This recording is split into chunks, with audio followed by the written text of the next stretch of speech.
Well, hello there and a very warm welcome to you wherever you are watching from around the world to this edition of the Clip My Horse TV in-out studio. And it is, of course, a very special one. What a privilege to preview day 2 of week 2 of your 2026 FEI World Championships. Behind every victory and before every cheer, there is a story waiting to be told. It's about all the chapters written away from the spotlight, where partnerships are forged in silence and teamwork drives one shared journey. And now, a new chapter begins.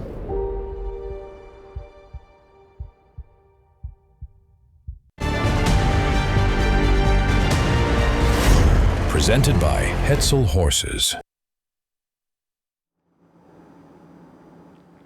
Plenty to look forward to as we look ahead to day 2 of week 2 of these championships. And I'm not on my own, thankfully, hoping to dig into all of this. Well, we can barely contain her. It is, of course, my good friend and colleague Charlotte Smet joining me here to analyse all the jumping on behalf of Equa Ratings.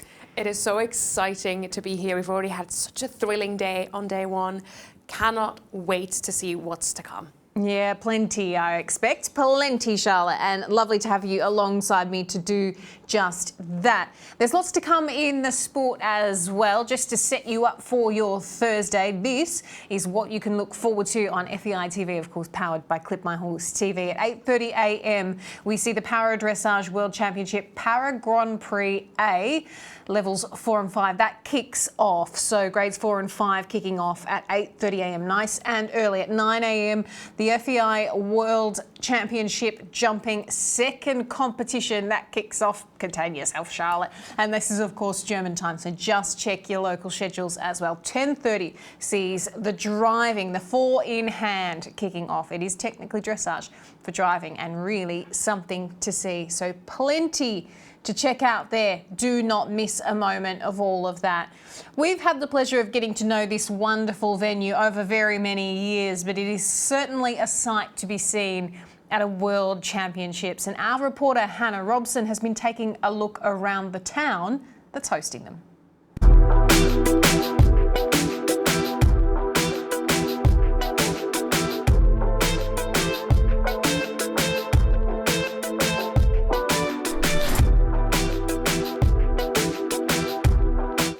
We're bringing you more of the action from the World Championships in Aachen, and we've taken a step into the city itself. Today, it's a lovely, quaint town which is buzzing with restaurants and cafes, but the history of this dates back even further than the horse show to the 1st century as part of the Roman Empire.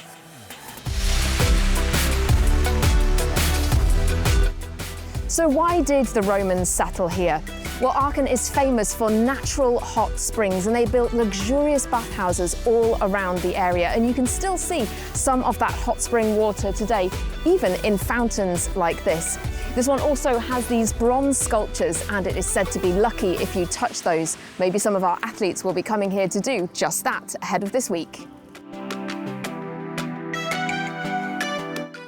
One of the main sites in Aachen is this stunning cathedral, which dates from the year 796 AD. It's one of 2 UNESCO World Heritage Sites in Aachen, and this was one of the first sites to be inscribed on that list in 1978. This place was also the go-to spot for coronations between the years 936 and 1531. 31 German kings and 12 queens were crowned here, and it really is so stunning both inside and out. The second UNESCO World Heritage Site in Aachen is the Town Hall. It was built in 1330 directly on top of the ruins of Charlemagne's royal palace, and inside is a huge coronation hall, one of the largest halls in the Roman Empire.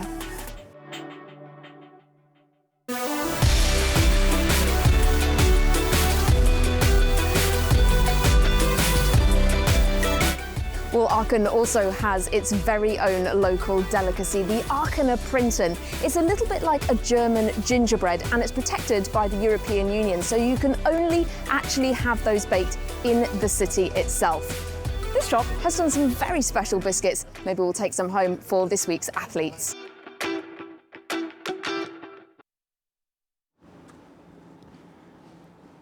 Charlotte, not just the gingerbread. P.S. Hannah, we have no notes. There's no notes. Absolutely perfect. We want some gingerbread. I'd like a rosette. And apparently the town hall in Aachen, built in 1330, is the same age as me. Wonderful. Didn't know it. Fun fact. Fun fact. It is just like yourself, beautiful. Thanks, Charlotte. It's the Mutual Admiration Society here in the In-Out studio.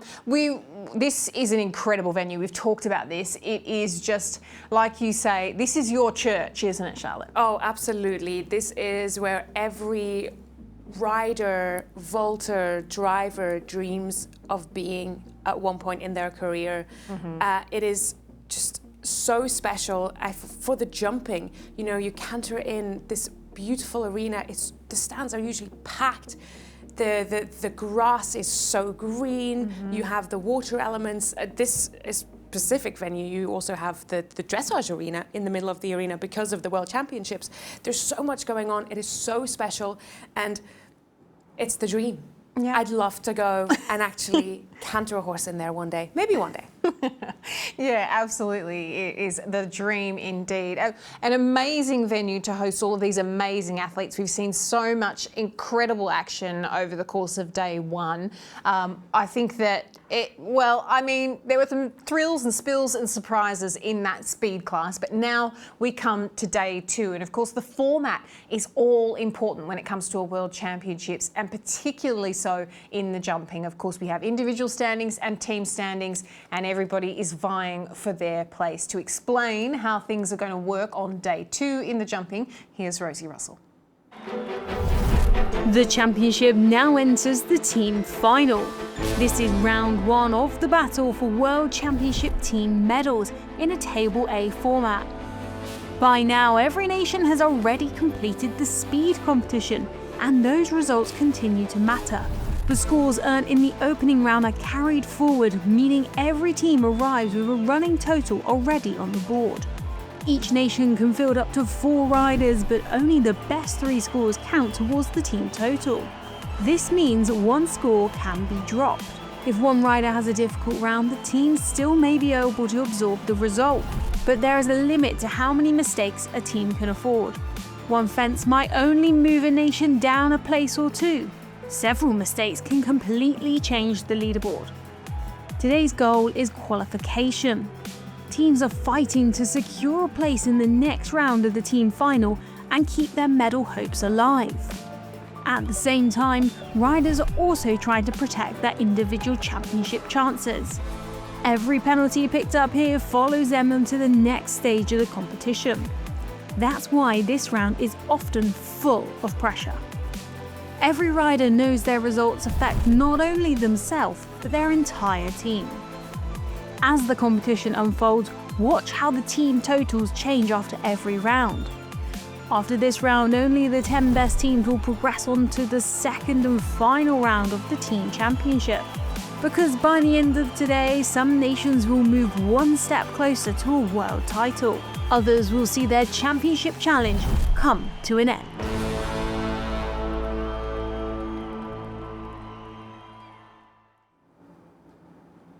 Oh, the drama, Charlotte. It builds here, and the pressure, as Rosie said, is well and truly on as we head into day two. But what we want to do is set up day two in context, and I think day one has provided us so much fodder to do that. Yeah, absolutely. I mean, I can feel day two bubbling. I don't know if you can feel it, but it has been so exciting already. But what does that day one actually mean? What does that mean for the rest of the championship, especially for those individual riders? So we look back at the last 20 years of World Championships. We can look back at the last 5 World Championships, and because they run every 4 years. And it actually isn't the day one leader that eventually goes on to win the World Championships. They come from further down. Last year, I mean, the last winner of the World Championships in 2022, Henrik von Eckermann, he was in 5th. But if we go back to Aachen 20 years ago, in 2006, Jost Lansing and Kumano were in 40th after that day one, as you can see on the graphic now. So it historically hasn't been the day one leaders that go on to win a championship, but I think we've heard Julien Epaillard say, you don't win a championship on day one, but you can lose a championship on day one. So having a strong day one result is good for your score, but also for your confidence and for your team. Yeah, indeed. And he's been a day one leader. He's got form. He does have form as a day one leader, but he is a speed guy. Absolutely. We have Julien Epaillard leading the individual competition as of right now, which is a bit of a deja vu to Herning 4 years ago in 2022, when he also led, that was back then with Caracol de la Roque, led the competition and also didn't go on to win. He's in the lead again. The margin is strong. He has a 0.68 margin over Harry Smulders and Mr. Tack, a very strong rider, very strong round. Julien is such a fast rider. I mean, he really pulled it all out of the bag for his French team, for his own score. A horse with not that much experience himself, but really came to his own in this very impressive ring under maybe also not the best of conditions. By this time that Julien was jumping, it was already starting to rain. The arena was already getting a little bit slippy. In terms of the teams, we have Team Germany, the host nation, leading right now, but the margins are tiny for those teams. We have 6 nations that are within 1 rail of the other, and the Germans, the host nation, is now the favourite. Pre-competition, we had the Irish as favourites. They have not really had the day that we expected from them. So we see them drop slightly in those win chances. It is now between Germany and Belgium. They are just inches apart in the standings right now. But so many strong rounds from that German team. 3 clear rounds. One of those was Sophie Hinners, who's currently in that 4th place individually as well, and in the lead with the German team. What a day for this young lady. She knows this arena so well with this horse. They've only jumped clears here at the highest level. They were 3rd in that prestigious Rolex Grand Prix of Aachen a couple months ago, and they just keep delivering, and they are our new individual favorites. They have such a steep history in jumping clear after clear. They know when to do it, they know when it matters. So they are our favourites. Our pre-competition favourites, unfortunately, Shane Sweetenham and James Can-Cruz, dropped down a little bit. Had a very good round, a very fast round, but 1 rail coming down, which proved very expensive for them. Ben Mayer and Point Break were one of the firsts to come out yesterday. A very strong round for them. They're currently in individual 8th position. They're in such good form in their season so far in 2026. A win in Rotterdam, a podium in Windsor, a top 5 in Falsterbo in those Grand Prix. They are definitely some to watch. Yeah, incredible stuff. And yeah, absolutely. I mean, when you're going to watch them, could we take our eyes away from them? I doubt it. We actually had the privilege of catching up with some of the riders after day one. It was a really interesting energy, Charlotte. You and I have talked about it. We talked about it with Hannah, who's been our reporter down there on the ground. It was quite tense. They're very, very focused, but they had lots to talk about. Oh, day one, a lot of pressure, a lot of nerves. I was really happy with the horse. He was just jumping fantastic. I was maybe a little bit rushed in places, but it's great to be here in Aachen. It's really nice to be back at this level with sport. Faster, or as I call him, Fred, was a star today, and he gave me a few spooks along the way, which just tells me that he's feeling great. And yeah, I'm proud of the position that we're in. Yeah, just delighted with Mango. She's jumped fantastic and really been top of her game. Maybe I missed one distance that I was planning to do, but improvised at the time, and yeah, she's jumped great. So no, delighted with her. I'm very relieved that my round is done. Grand Rado jumped super. He was really with me. I lost, I don't know where, but a shoe, so I felt he was a little bit insecure sometimes, but he kept on fighting, and I'm very happy. Well, the horse jumped amazing. He's a star, that's it. A couple of jumps I could have done a smoother ride, but he was there for me. He's always there for me. Very delighted with my 3 colleagues, disappointed with myself that I didn't ride that according to the plan. I think my individual is not looking good, but hopefully tomorrow and the day after I can put some good rounds in for the team, and I hope I can help them out a little bit the following days. Yes, good. I didn't do exactly my plan, but it's a good start for me, and the horse jumped good, so really happy.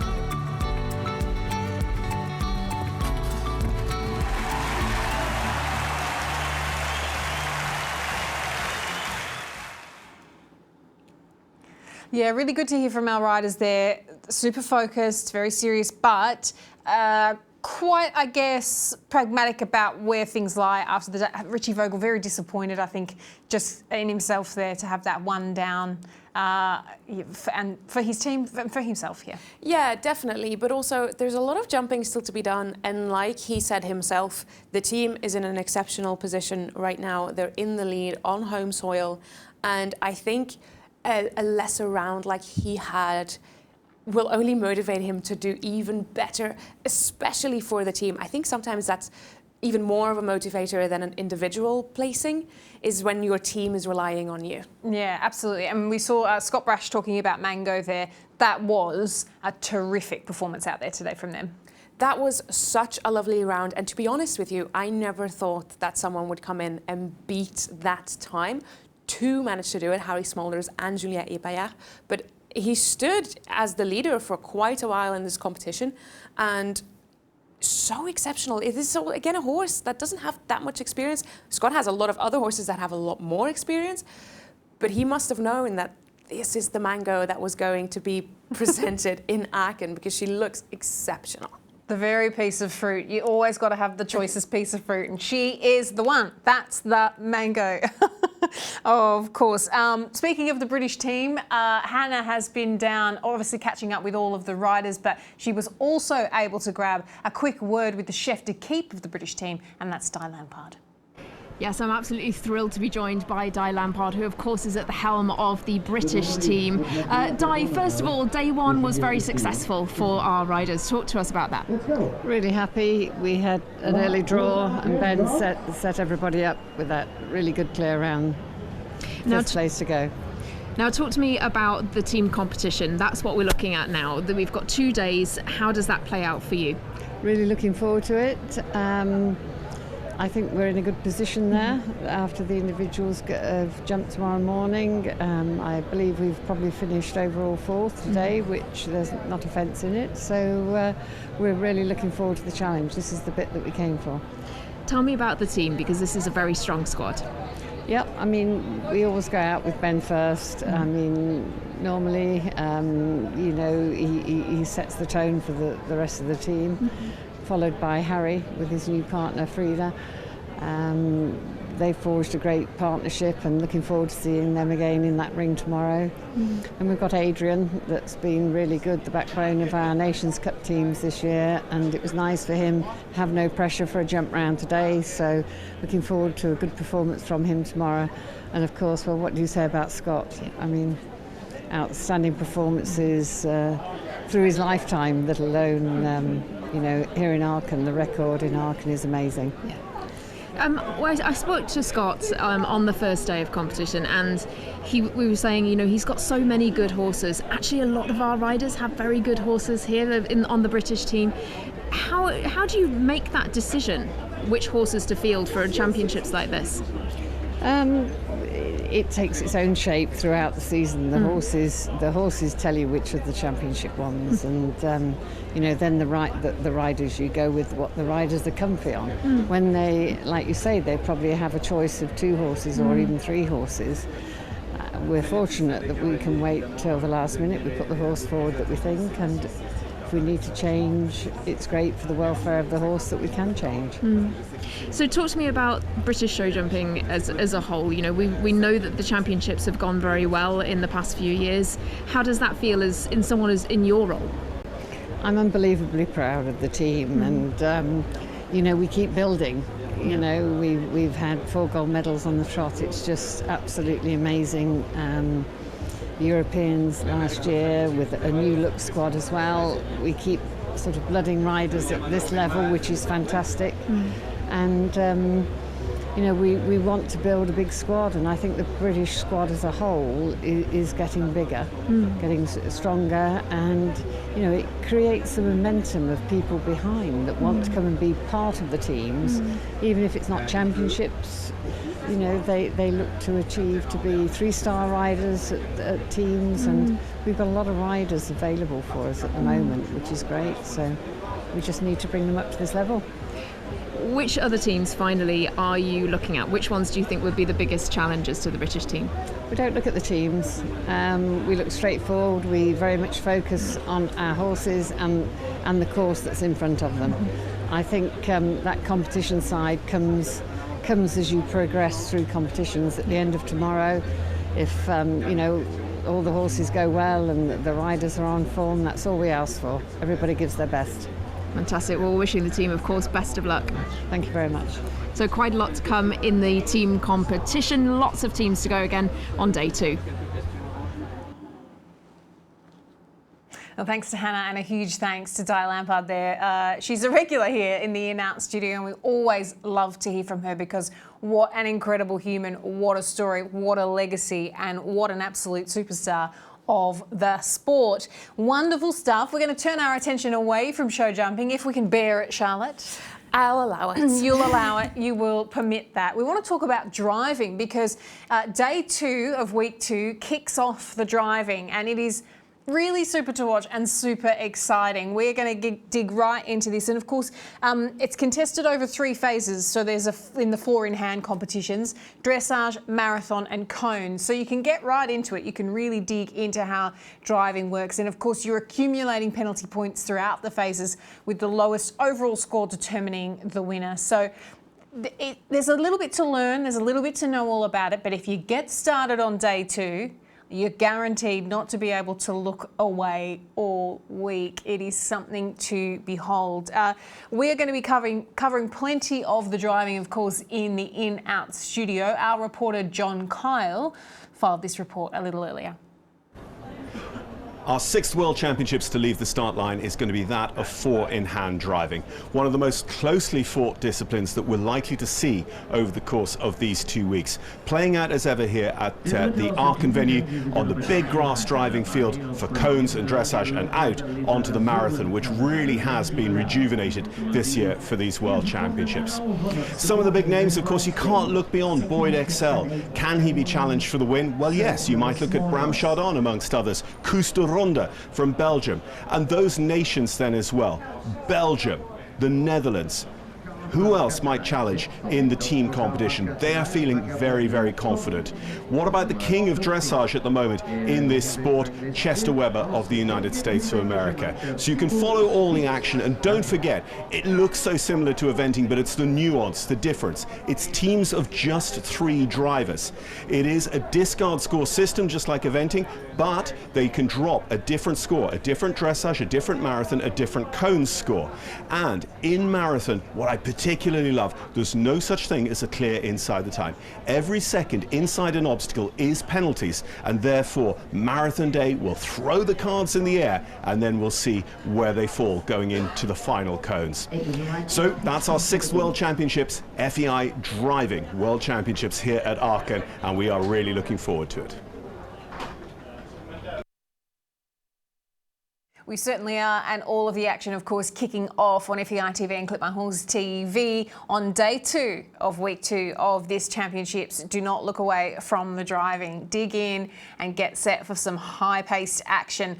Another discipline that's taking place this week in week 2, Charlotte, is the para-dressage. We talked about this already on day 1 of week 2. Plenty to be seen there. We saw the first 3 grades in their Grand Prix A, and on the second day we see the 5th and the 4th grade come forward for their Grand Prix A. Now, of course, this is the internationally recognised discipline for athletes with eligible physical and visual impairments. So it follows the same core principles as the able-bodied dressage, with horse and athlete performing those prescribed movements and being judged on their accuracy, their harmony and the quality of their movement. And Charlotte and I cannot deny we were watching a bit of this, and the bits we got to see amongst all the jumping and everything else that was going on, and it's really moving and beautiful to watch, isn't it?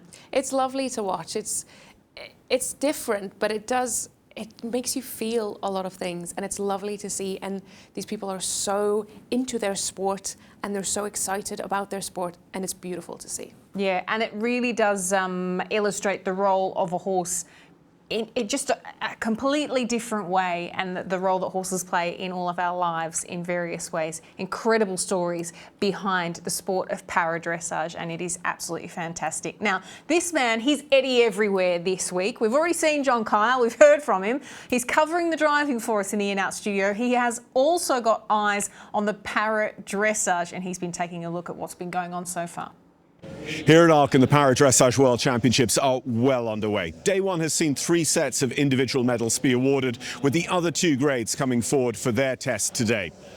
It runs in a very similar fashion to the pure dressage, but not quite identical. The first test they ride is the equivalent of the Grand Prix Special, and then it is on to 2 days of team test before a fabulous 5-way freestyle finale on Sunday for those final sets of medals. It's a great atmosphere down here at the Pure Dressage Stadium, adapted for the week for para-dressage. The stories that are going to come out of here are going to be incredible.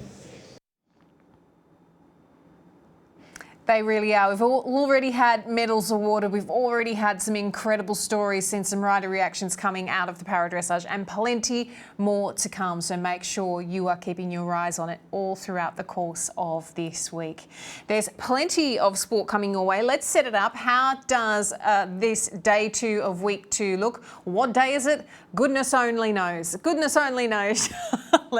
We kick things off on Thursday at 8:30 a.m. with that para-dressage World Championship. It is the Para Grand Prix A for grades 4 and 5. At 9 a.m. we see the FEI Jumping World Championship, the second competition taking place. Of course, the jumpers are in that main arena. And at 10:30 a.m. the FEI Driving World Championship 4-in-hand dressage competition is on. It is absolutely on, so be glued to your sofas. There's plenty to see. We will, of course, be here for your live show at 7 p.m. This is all, of course, in European time. We will be bringing you a recap of all of the day's sport. If we can contain Charlotte Smet, she will also be here with me.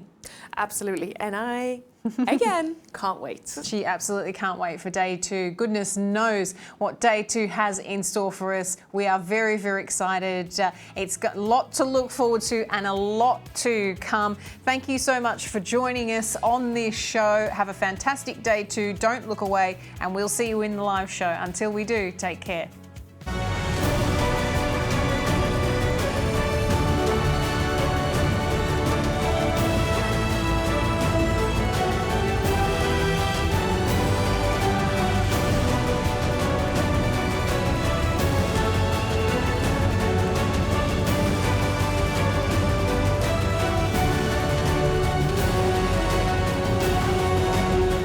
The In-Out Studio Show is brought to you by Hetzel Horses. From a young horse to one of the top athletes.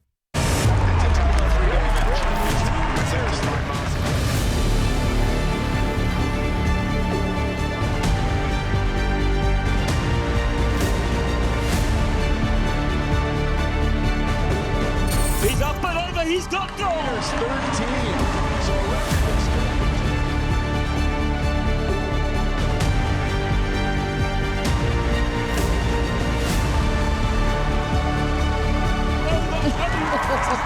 Against the clock, it really didn't matter. Mickey, your efficient Kentucky. No scriptwriter could have ever written a better story.